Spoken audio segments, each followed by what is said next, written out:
So when Biden is flying these people all over the fruited plain in the middle of the night, I didn't hear a peep out of those people, okay? I didn't hear a peep.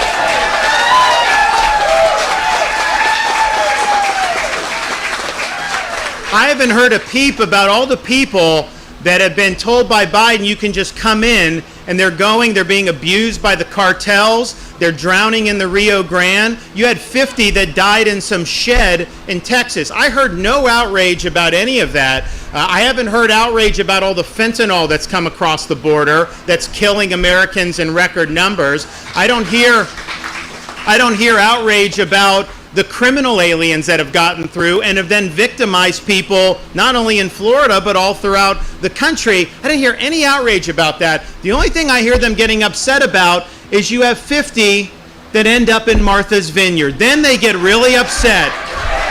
And I'm sorry.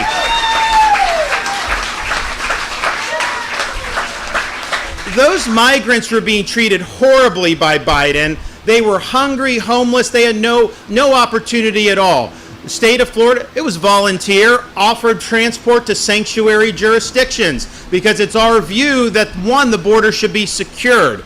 And we want to have Biden reinstitute policies like Remain in Mexico and making sure that people aren't overwhelming. But short of that, if you believe in open borders, then it's the sanctuary jurisdictions that should have to bear the brunt of the open borders. So that's what we're doing. But what happened was they were provided an ability to be in the most posh sanctuary jurisdiction maybe in the world. And obviously it's sad that Martha's Vineyard people deported them the next day. They could have absorbed this. They chose not to. But what it shows is, if 50 was a burden on one of the richest places in our country, what about all these other communities that have been overrun with hundreds or thousands? It shows you what now these policies are on the front burner. People need to be talking about. Biden can't defend his policies of open borders. It's doing huge damage to our country. It's costing a lot of money. It's costing lives with the drugs that are pouring across. And so the question is why are you supporting Biden's policies? Why don't you step up and tell him you're failing and let's do it differently? Because you know what? He inherited a border that wasn't like this. He has created the crisis. But now at least we know nobody can deny that there's a crisis. Everybody now knows, and it was only because you had to have the elite who want to have the cost on everybody else and they don't want to have to shoulder that. That's the only reason now people are talking about this.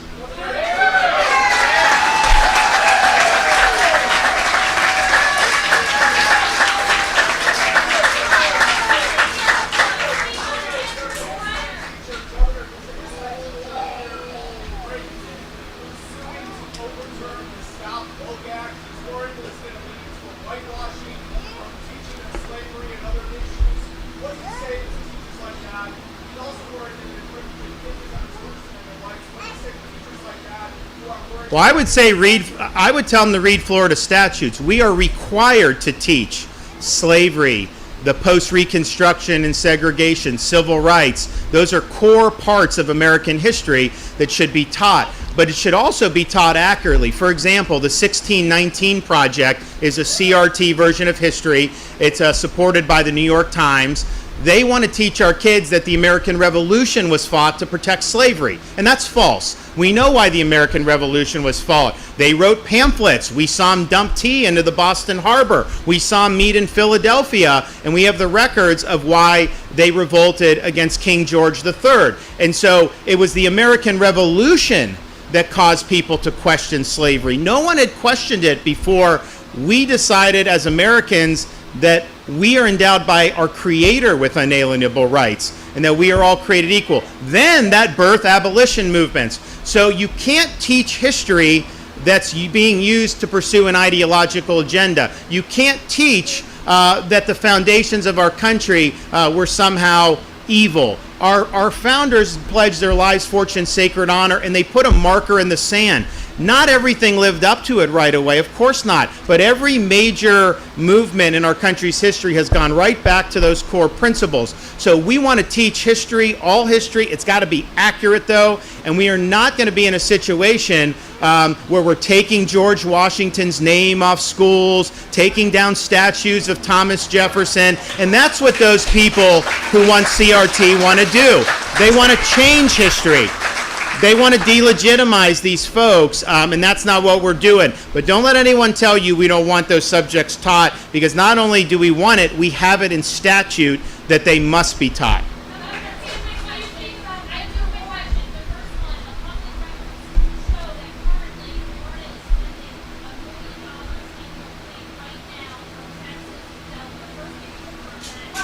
I cannot confirm that. I can't.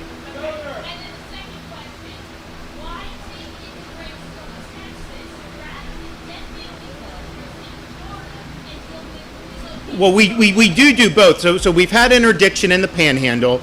The problem is we're not seeing mass movements of them into Florida. So you end up with a car with maybe two, and if we know that that's illegal and there's someone that's kind of smuggling, then committing crime, then you can do arrest. There have been drug seizures. But that's not effective enough to stop the mass migration, but it's just coming in onesie-twosies. So we've had people on the border for last summer. We've done a lot of intelligence, and everyone down there will say between 1/3 and 40% of the people coming across are seeking to end up in Florida. And so we have to go and figure out, okay, who are those people likely to be? And if you can do it at the source and divert to sanctuary jurisdictions, the chance they end up in Florida is much less. And the thing is, with the sanctuary, the idea is because they have more benefits or whatever they do, that people will be able to stick. And so that's why you're doing it. If I could do it all in Florida, I would. But if we just ignore the source, then you're going to have people trickling in 5, 10 a day, 20 a day, I don't know, but there's no way you can possibly track all of that because it's on such a small scale. Whereas if you know there's maybe 1,000 people down there and a lot of them say in Florida, well, you could say, well, hey, wait a minute, here's a sanctuary jurisdiction, be able to provide the transport, so if that's what you want to do, you do.